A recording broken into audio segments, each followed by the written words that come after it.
for today, we are going to learn about Philippine Festival. Fiesta is a part and parcel of Filipino culture. Through good times and bad times, fiestas must always go on. Each city and barrio has at least one local festival of its own, usually on the feast of its patron saint. That is why there is always a fiesta going on somewhere in the country. But the major and the most elaborate festival of all is Christmas. It is a season celebrated with all the display and show. But out of a lot of beautiful festivals and rich cultures in the Philippines, we are going to focus on this lesson only with these 6 festivals. And these festivals are Ati-atihan Festival, Kadayawan Festival, Moriones Festival, Sinulog Festival, Ibalong Festival, and Sublian Festival. Let's start with the Ati-atihan Festival. This festival is from Kalibo, Aklan, that falls on the 3rd week of January. The festival honors the 13th century land deal between 10 migrating Bornean chieftains and the indigenous Ati King, who is King Marikudo. It also honors the town patron saint, who is the infant Santo Niño. The celebrants paint their faces in many different ways and are dressed in the most exceptional costumes. There is a constant rhythmic pounding of drums on the streets, inviting everyone to shuffle their feet, to shake their heads, and to wave their hands. A familiar battle cry saying "Viva Santo Niño" is often shouted. This makes this festival comparable with the carnival in Rio in Brazil. Let's proceed to the next festival called Kadayawan Festival. Kadayawan is a festival in Davao City. It is celebrated during the 3rd week of August. It is a celebration of life and a thanksgiving for the gifts of nature, the wealth of culture, the bounties of harvest, and the serenity of living. This word Kadayawan is derived from the prehistoric word Madayaw, a warm and friendly greeting. It was said that long time ago, Davao's ethnic tribes residing at the foot of Mount Apo would come together during a bountiful harvest. This ritual serves as their thanksgiving to the gods, particularly to the Manama, or they call their supreme being.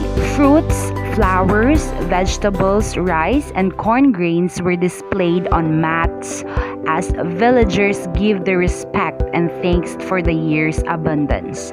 Singing, dancing, and offerings to their divine protectors are the highlights of this ritual.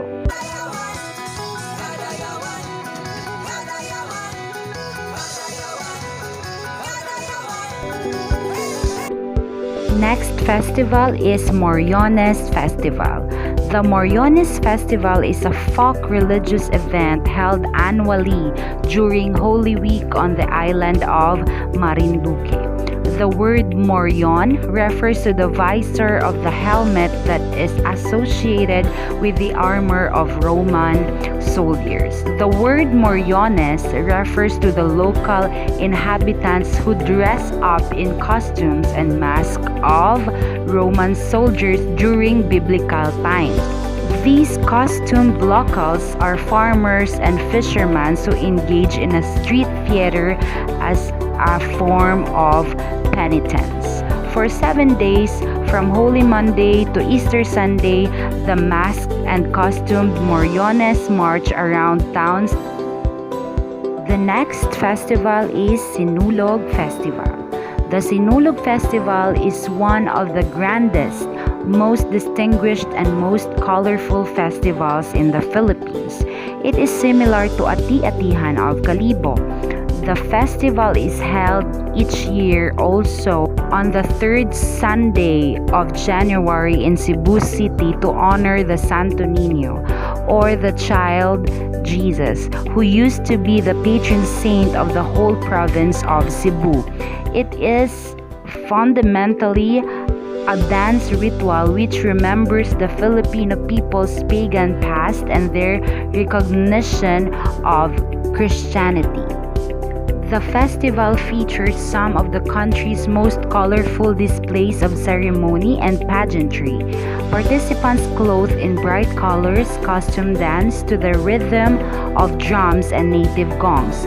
The streets are generally lined with vendors and pedestrians, all wanting to witness the street dancing. Ibalong Festival. This festival is celebrated by the city of Legazpi in Albay during the second week of October. It recalls the religion's early beginnings. A special attraction is a costume and mask parade representing Bicol's ancient heroes such as Baltog, Handyong, and Bantong, as well as the villains from their stories. And the last festival, Sublian Festival. This is a 2-week-long celebration which culminates on the 23rd day of July. It is rooted from the Batangueños' devotion to the town's patron, the Holy Cross in Bawan and Agoncillo and the Santo Niño in Batangas City. This religious devotion was translated to a dance form indigenous to Batangas, the Subli. Traditionally performed to the accompaniment of drums and chanting, the Subli praises the patron in a combination of poetry, movement, and music. As you can see, these festivals are delightful events for the Filipinos. Since we are art-loving and fun-loving people, our life is surrounded by festivities and celebrations. So thank you so much for listening for this lesson. God bless you. See you again in my next video.